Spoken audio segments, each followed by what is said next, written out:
Hi, Victor. Thank you so much for joining us once again for this. I know you're a busy man, and I really appreciate the time you take out of your schedule to meet with us. So thank you for being here once again, man. My pleasure, my brother. It's good to glad we can do this. So let's start off right off the bat. So the title of this series is "Grace in Polarizing Times." Um, do you have a definition of grace that you keep with you? Yeah, when you send me the sort of the topic, because grace is such a broad, you know, sort of area.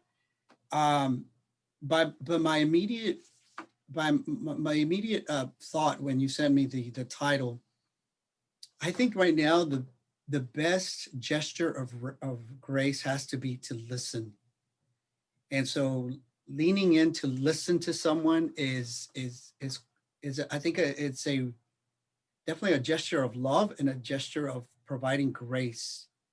You know, the word grace comes, as you and I are bilingual, comes from, that's where we get the word gracias, which the definition is basically that you are it's a gesture of surrendering, and that you are receiving this mercy or compassion without any type of merit. And so I think for me right now, just speaking of this specific title that we're doing this episode on, I would say the gesture of listening goes a long way as far as providing grace to one another. And it has to be two-way. So I'm trying to really think about what this looks like for you because I'm such a big fan of the way that you engage with basically anyone. Is this something that you have to be mindful of yourself, or is it something that you've just done long enough where it's just second nature to you? Sure. No, that's a great question. It's a lot of inner work, a lot of self reflection. And also, what I found out, Gabriel, is it's also the decision of taking my own experience to a different level of maturity.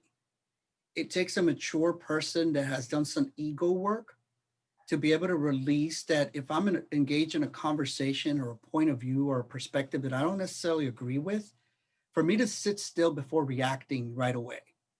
And so it takes a lot of mature approach to yourself as far as getting to know that's in some cases, like if a topic is out, it's not necessarily directed at me, or it has nothing, I don't have a, it doesn't have to, I don't have to take it as personal, but more of a, and I use a metaphor that placing it on the table. And so we're observing it together and trying to get the angles of this, of this perspective or this opinion or this topic. And so then when you allow that and you detach, at least momentary, then you're not able to get triggered so easily. So, but it does take some self-awareness.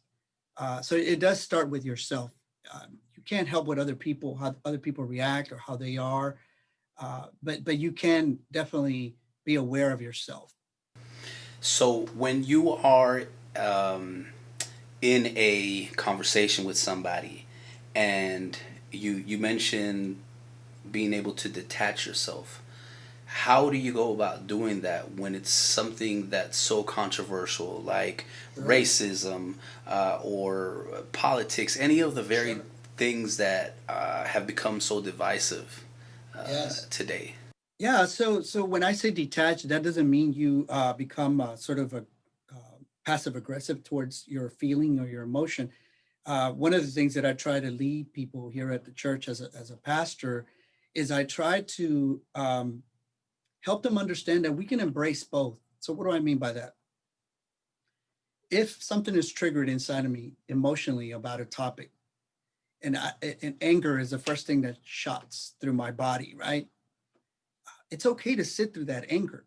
But then at one point or another, I have to discern, where is this anger coming from? So is the anger coming from something directly at me that is offending me?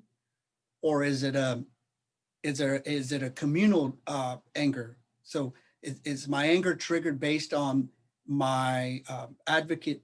being an advocate to something or someone or a group or a person that's being taken advantage of. So when you observe those things, it provides me the moments, the stillness to discern where it's coming from. So that way I can be wise of how I'm going to approach it, whether I need to say something or not. Does that make sense? It does. So now, what does that look like when you're actively engaged in a conversation with somebody? So let's say you and I are sitting across the table about politics, and you're on one side, I'm on the other, because at Sure. that point, at least in my experience, there have been times where I have to actually say, "Hey, you know what? Let's let this breathe for a minute. I need to go Sure. back and just be for a little bit." That's right. But that's not typically the case. Typically, the case Correct. we perk up. We want to Yeah. exert our dominance and drive Yes. our points home. Right. How do you do that when you're in the conversation with somebody? Yes. So the first thing that you can provide, speaking of grace, the first thing you can do for yourself is provide you the grace to be able to say, I'm going to select not to be a part of this discussion if we're going to argue. And that's something that I've been engaged with several folks, especially during these times with all the social issues and the headlines. If we're going to argue, I am selecting to exit out of this encounter or this entanglement, because then all it's going to turn out to be is a arm wrestling match. And I don't have time to arm wrestle with anyone. And quite frankly, I don't have time to impose my view on anyone. And I definitely have enough stands not to allow someone to impose their views on me either. Now, that's the first thing. Now, if once you get past that, if there is an invitation, and that's what I call it, an invitation for conversation, then I'm selecting to hear you out, whether I agree or disagree. Now, I can't walk into this agreement, me already with my mind made up that, okay, I'm just going to listen to you, Gabriel, but as soon as you're done, let me prove to you why you're wrong. But then that doesn't go anywhere. I can select to just listen to what you have to say, and then at the moment, I don't necessarily have to come up with a conclusion or a definition of what you're expressing or your perspective or what you're trying to tell me.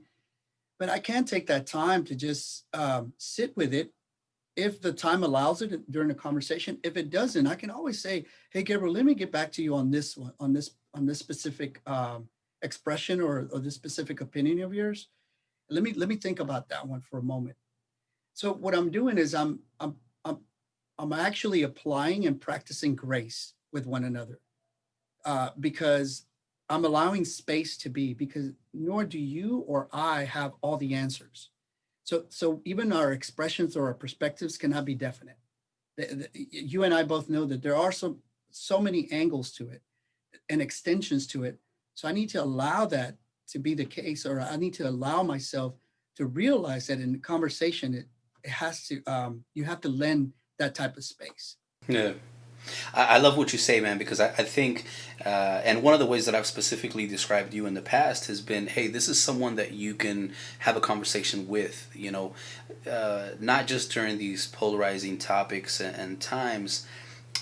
We really have to be mindful about how we engage, because there are people that I refuse to engage with Sure. because I just realize that A, it's not authentic. Correct. B, they're really just looking for a soapbox to Hmm. spew. Now, where that does change is depending on the relationship. So That's correct. there are friends close to me that I just know that that's what they need, and that's okay. That in and of itself doesn't define them or the relationship between us. I just That's know that correct. that's what they need to do. Hey, you just need to vent. That's okay. I'll listen to you. That's But correct. I love what you're saying, because I think it does bring us back to needing to differentiate between the people we can talk to, because sometimes we Hmm. just really need to be the ones that talk and someone else That's right. listens. There's times when you need to just listen because what that That's person is correct. saying is really good. And then I think for me, what I really strive for, and the ones that I really look forward to the most, are the ones that I can speak with, because then it becomes Sure. um, not necessarily a tennis match, but it's a bouncing back and forth of ideas that I find really stimulating. That Correct. leaves me with things to think about rather than I can really stroke my ego. I feel good about myself. I That's said right. something that made a lot of sense to me, Sure. and I love the sound of my Yeah. own voice. You know, Yeah. um, Exactly. so I love that, Exactly. man. No, and listening, what it provides us with, it provides us to continue to enhance our, and continue to expand and continue to learn and continue to experience other people's experiences. See, we're very critical. Our society is very critical and judgmental. So if I don't understand something about a custom or or even a way of doing things, I immediately go into my critical judgmental mind, and we use words like weird, or we dismiss it, or we talk about it, in a very demeaning way. All that is not helpful at all. As a society, that's not helpful at all. And again, it's not a mature approach. One of my teachers says that we tend to stay in an adolescent way of communicating. So we're a bunch of adults just throwing tantrums at each other. Yes. Um, because of the way we express in such a impulsive manner. And so when you add ingredients like politics, religion, things that unfortunately a lot of folks think they have they have their complete hands on it, and they can identify every single thing about any of these topics, and that's not the case. I mean, we need to continue to evolve, and we need to continue to learn, but we won't do that if we don't listen to one another. Yeah. Those are excellent points. As you were talking, I was kind of not scolding myself, but reminding myself of something that I struggle with, and that's the idea that when I do come across somebody that I don't have a relationship with, and who is being very, very judgmental or difficult, even the idea that I need to give people the the time and grace to That's right. surprise me, right? Because I can write them off right now, but later on, there's an opportunity to revisit that conversation, and I really struggle with Right. that because then it makes it easier in my mind to pigeonhole that person into a character, and then I don't have That's to right. deal with them. I can just tell my mind, oh well, this person does this and that, and I don't have to worry about them. But that's just That's such a right. missed opportunity. Yes, yes, yes. Plus, I like what you just said about providing that grace, because we all need grace. So if we're talking about that, the gesture of listening is grace, I need to be listened to as well, but I need to provide that for others. It can't be a one-way thing, because otherwise that's not grace. Grace is never selfish. Grace is always abundant, and grace is always available to invite in, and it's inclusive. It's not exclusive.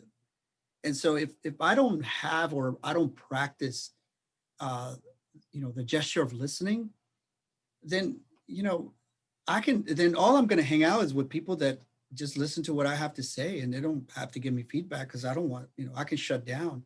But what that creates also, it creates closed-mindedness. It creates such a ceiling to learning, and then you just become a drag as part of society.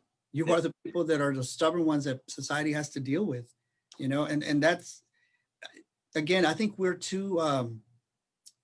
definitely need to surpass our adolescent ways, and we're just too old to act that way, and we need to turn things around. Especially, I think the pandemic has really provided us with an opportunity to turn a corner and do things differently. Yeah. So my next question is, in in this conversation, the way that I've been able to kind of wrap my head around the idea of grace is that there's really different ways that you not just show it, but that you choose to have it and give it Mhm. freely, right? Because it's really difficult to ask somebody for grace when they've just gone through some really traumatic event, which That's right. I think right now is the reality of our state. You know, That's right. where we see something on social media, something that's really atrocious. It's a overt act of racism or prejudice. And in your mind, do you separate those things the way that I do, or how do you wrap your head around that? Yeah, yeah, no, it's tough. It's very tough, especially the topic of racism and prejudice and all that. But again, it's been an evolution for me. Just a lot of again self work. But now being in this vocation, I'm obligated. And I feel responsibility that I need to be that I need to apply the the the application of listening and grace. So when it comes to these type of hardcore issues, there's a great teacher of mine. His name is Richard Rohr, who says that hurt people hurt others, and if you don't deal with your pain, you're going to cause pains to others. So when it comes to racism, prejudice, anything that's oppressive to others, the oppressors have some pain in them. Something's happening. It's not just the way you were raised or you were told to do these indifferences, but there's some kind of anger, and anger is just a masked way of being in pain. There's something painful about you that causes for you to want to cause pain to others. And so what I've selected to do is most of the time, instead of me just selecting one side, I try to stand in the middle. And I think in one of our past conversations, I talk about the non-dualistic thinking, where you are embracing or you are at least inviting both perspectives. So the oppressor has a certain attitude to oppress others, right? So the question is, why? Why are you doing that? And kind of bring awareness to, if there's an opportunity in a conversation, to invite the other to see the humanity of the one that's being oppressed. Mm. Questions like, don't you see you're hurting them? Don't you see that they're struggling because of XYZ? Not making excuses, but just inviting them to see the humanity of this other person. And then on the other side, the oppressed, the ones that are being oppressed, is to listen to their pain of being oppressed or being, in this case, their racism towards them, because their expression, and we see this confusion when it comes to the uprising, the protests, is, oh, well, they're being violent. Well, I mean, if you take a child and you don't listen to them long enough, they're going to start screaming. Mm. They're going to start throwing tantrums because that's the way that they're going to communicate that they're not being listened to. And so this suppression of racism has gone too long in our country. And so there's a point where they're going to get louder. Am I justifying the violence? No, but I'm just saying that that's the cause and effect. And so standing in the middle, then you're providing hopefully a solid bridge where both sides can listen to one another. You know what I'm saying? And so then I'm able to provide some guidance to the ones that are oppressing, to make them realize that that's, that they're hurting others. And then the ones that are oppressed, the same thing. How can we tend to your despair so you won't express it in a violent way or in such a loud way? Not to shut you up, but what can I do to meet what you're asking for? And in this case, equality or just justice. I'm gonna have to really dissect that, man, and try to apply it, because right now the only I've landed on a couple of things that I find helpful. So one of them is bringing the conversation back to us, and by Mhm. us I mean me and the person that I am actively engaged with, because typically I think Sure. what we all try to do is we revert back to those really big ideas that we see on social media about, Right. oh well, they shouldn't have been doing this, oh well, this. Sure. They're all big ideas, but they don't have anything to do with our relationship. So That's if we're correct. specifically talking about racism, we can bring it back down to us and have conversations of, hey, so a few days ago you said this, and this Mhm. is what I had to deal with. And we can, again, bring it back to us. And Sure. that's what I found the most helpful is not Yeah. necessarily bypassing those big ideas. We can get to those, but really bringing it back to a local conversation Correct. between Right. us so that we can be fruitful about our environment. And I think in engaging in those conversations, it provides several things, one of which is rapport. You know, you and Mm-hmm. I are going to communicate verbally and non-verbally. We're going to That's right. decide how authentic the other person is, and That's right. how invested we are in this conversation, That's and right. decide if we can get to those much bigger ideas. Um, but again, I think that for me has been the most helpful so far, because I do struggle with it. You know, when I sat down and really try to figure out what this series was going to Sure. be about, Sure.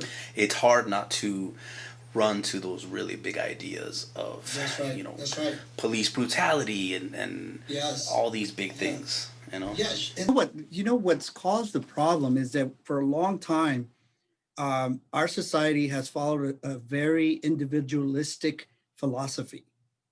Mm, As long as my house is at peace, I'm fine. I don't, mm, to each his own, right?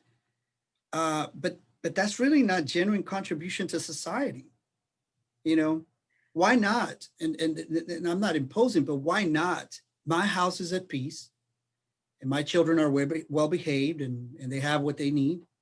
And why not look at my neighbor and ask the question if they're okay, if they need anything? Why not? yeah. Well, how can that threaten my space at all? You know, and so I think as just as a human heart, why not extend it that way?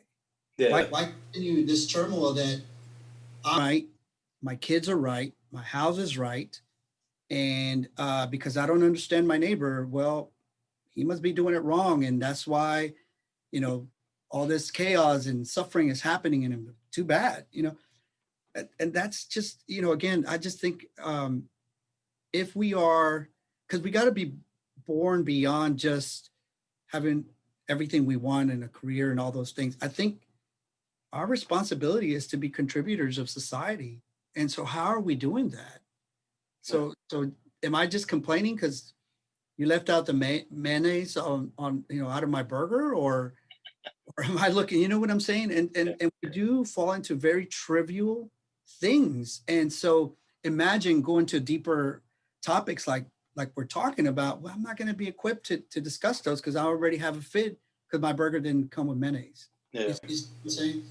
I think that's a great outlook to have, because I think then once we are done dealing with the local conversations between you and said person, I think that's really where other topics like allyship come into play, because then I think it allows you to look at things globally and really be That's aware right. of how, you know, things like systemic racism truly do exist, or systemic Yes, oppression, you know, all those big topics. I think that's a great conduit for those bigger conversations. But I absolutely. think what happens is we naturally want to gravitate to those large ones. We are completely overwhelmed unless you're you know, under the age of, let's say, your mid 30s. We have been actively Sure. taught and specifically Yes. told not to talk about difficult topics like politics, and you never bring this up.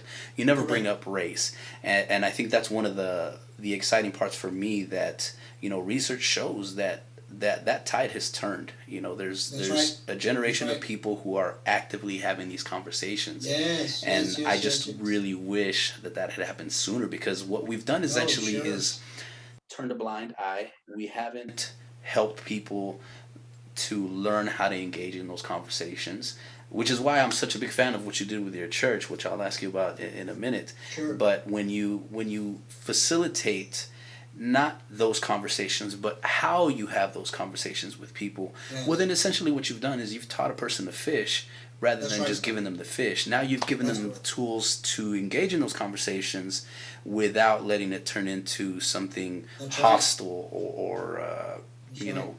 know, something you have to walk away from. You know. Yes. Well, your description of the local conversation, because the local conversation is a great launching pad to the bigger things because they'll trickle, right? So if you and I have these local conversations and they're edifying to one another and they build each other up, and not only that, they stimulate our thinking to reflect, to be critical thinkers of what's going on, right, in our society. Well, whatever contribution you and I can make in our position, then we are able to speak that out because locally we've had a space to be where we were heard, and also where we were able to get something out of one another. Right. So it makes so much sense of what you're describing as a local conversation. And but unfortunately, that's not a space. And it's also, it's very interesting what you said about things are turning the corner. You're so right. The younger generation is modeling something different for us. The younger generation, you look through social media, they're talking about this and they're doing their homework and they're really doing their research. So they're bringing out all these topics, but with an actual perspective that I would call it even pure, because they're seeking something pure that's truth rather than what we've done in our generations, masking things and pretending. And as you say, systematic racism has been around, but our generation has kind of gone, no, we're fine. I mean, look at these few entertainers and athletes. They're making it big. Look at our black presidents. We yeah, doesn't Right. exist. And so the new generation is saying no, because not only do we want to speak about this, but they're actually interacting with each other in relationships and friendships and all kinds of things. And they're modeling something different for us. And so unfortunately, I think that's a threat for part of our generation. Well, I think that's really where again I'm so excited. Typically, we refer to younger generations as, oh, they're losing it, and it's so terrible. It's not like when I grew up. But no. In this case, I think it's something really we need to really pay attention to. And one of the things that I really enjoy is reading articles that refer to research based on young people. So, for example, if you look at the way that younger generations have impacted the workplace, it has flipped corporations on its head, which I completely applaud. Because when you have to look at your systems and procedures and protocols that you have within your organization to the point where you have to go back to the drawing board so that it facilitates your not necessarily clients but the employees that serve your clients, then I think whether you want to be realistic about it or not, you're going to have to turn. Because for some people in power, it really comes down to results, right? How is this going to get my company further into the profit margin, right? But for other people, they're going to have those aha moments where they realize, man, I should have caught this earlier. I should have listened. As educators or as people who have worked with youth, you get to see a lot of that, and it's such a neat process to go to where you realize, wow, and we're the ones with degrees. We went to school. We're adults. We have mortgages. We pay bills. Somewhere we lost that freshness of youth aspiration, and you're so right. And their innovative spirit is so contagious. And if you look at any you know these new generations driving corporations or what have you, you see this diverse interaction, and you see this innovation that's so fresh that I'm finding to a certain point where I got to keep up, and I had not felt that in a while. I thought I was up to date, but now having a 23-year-old daughter, she's my resource. Yeah. That I have to go, hey, is this is this right? And then she'll show me a couple of other things that just open windows to this new innovation of communication or doing things, even technology. And you're so right. But so that might be the glimpse of our present future, is that the more innovative this spirit continues to grow, the more diverse interaction we're going to see. Yeah, yeah. It's really exciting. It's a glimmer of hope right now at a time when there's just a lot of things not providing hope. So, Victor, to finish up, if you don't mind sharing about your series with the church, what that was like, maybe you can give a little insight into some of the conversations and how they went with your clients. That would be awesome. Absolutely. And I appreciate you mentioning that. So here at Memorial Drive United Methodist Church, we started a series called God is Love. And the series is based on 5 conversations that have a component of an education piece and the spiritual link to this education piece. So what do I mean by that? The education piece is that we're a society that loves information. So we love to engage in conversations like, what's the latest book you're reading? What have you learned about it? And we're constantly learning. But at one point or another, that information that we're learning has to be applied. And in this case, with the latest headlines and everything that's going on with racism, we decided that people are hungry to get educated on turning that corner, how to do things differently, right? And so for me, being in a pastor role is to guide people to go deeper into their own reflection in front of God's love. And what is God trying to teach me by me learning this information, or gaining this new knowledge, and how do I apply it in my individual local conversations, or in my life, where I can step into it and manifest God's love and compassion to others, and to bring racial equality and racial justice to the realm. And so we did these 5 conversations with our outside consultant Liz Peterson, who works for the Houston Coalition of Anti-Hate, and it's an organization that works with different all sorts of entities, anything from school districts to police departments, you name it, and they do these trainings on diversity and social justice and anti-hate um, type of curriculum. And so here, and then for me, I teach contemplative spirituality, and in the contemplative spirituality, the whole notion of that is to guide people to take action on the things that they're contemplating on, which is in this case Bible study, or anything that has to do with what scripture. So how do I take what I'm believing as a Christian, but how am I taking it into action? And so the ultimate action plan of God is to manifest love, and not romanticizing it, but genuine, authentic love in action. In this case, like today's topic, the gesture of listening, which is grace. Um, anyways, but the experience has been wonderful. We were not sure how it was going to impact, what kind of engagement we were going to have. And throughout the 5 conversations, we've had a lot of great feedback, a lot of great perspective, a lot of great stories of people enlightened, and also great questions. So much for that it went so well that we're starting a second series of this, a second series of 5 conversations in the next month, and we're going to put them out there. And so again, Liz does a wonderful job to do the education piece. So we'll select the topic. Like one of the topics that we did was stereotypes, and what does that look like? And so she does a great presentation of what that means. And so then I connected the spiritual side of how we are called to be inclusive, and not to have this judgmental perspective of somebody based on their color of their skin, or how they speak, and in some cases their accent. And so anyway, that's a little example of one of the 5 conversations that we have. So again, I'll send you the information when we start the new round of the next 5 conversations. I look forward to, man. I'm such a fan of the way that, first of all, I was a fan that you guys did it, period, because I know that a lot of times in organizations, there are people in leadership within those organizations that are really nervous. They're not really sure.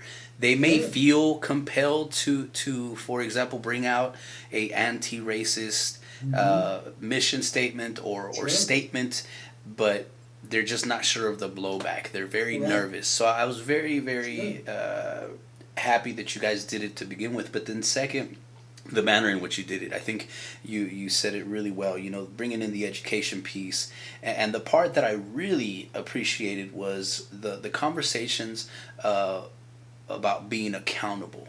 Because typically when we say phrases like that, we think of something really overt, something really mean and heavy-handed.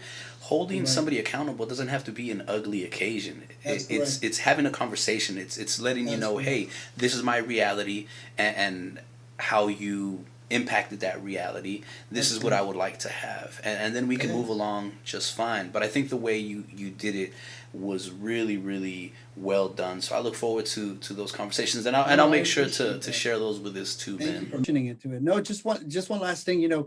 That's what we're trying to help people understand and guide them. That just because you're having a difficult conversation, that does not mean that it has to stay that way. If anything, difficult conversations and confronting difficult issues actually have breakthroughs that are very healthy. Yeah. Very key. And if anything, it opens fluent communication because now you're understanding each other's perspective. You're understanding where each other is coming from, and mainly you understand where each other's experience is coming from. Yeah. That being bilingual and bicultural, I know this for a fact that in the Hispanic culture, we are taught very early on in our age to confront and to have these type of dialogues, no matter what they are, whether it's very minute or very, or in this case, a social issue. Hmm. So what we're trying to do is guide our culture, our English speaking culture, that it is healthy to confront. It is healthy to have these conversations again in a mature manner. You don't have to Yeah. throw tantrums or yell at each other or impose on each other either, you know? I think you said it perfectly. I think that's the key. Is it's we can do so in a healthy manner. It doesn't have to That's be right. a shouting match. It doesn't have to be Yeah. again something that I struggle even with that phrase of difficult conversations. Hey, it doesn't have to be that way. We may have Sure. heard that growing up. We may have been explicitly told not to engage in That's conversations right. about this, that, and the other. But the way it's been doesn't have to be the way it is or the way it has to Correct. be moving forward. So again, I look forward to it. And I Victor, thank you so appreciate that. much for your time. Again, I know you're a busy man, so No, man, never busy for you, man. I love doing these kind of conversations with you. I appreciate that you have this space for us and this platform, man. I think many people are trying to engage in this kind of material, so I appreciate you and taking command and putting this for us, thank you, Victor. I'm sure I'll have you back at some point in the future, man. Thank you so man. Anytime, anytime.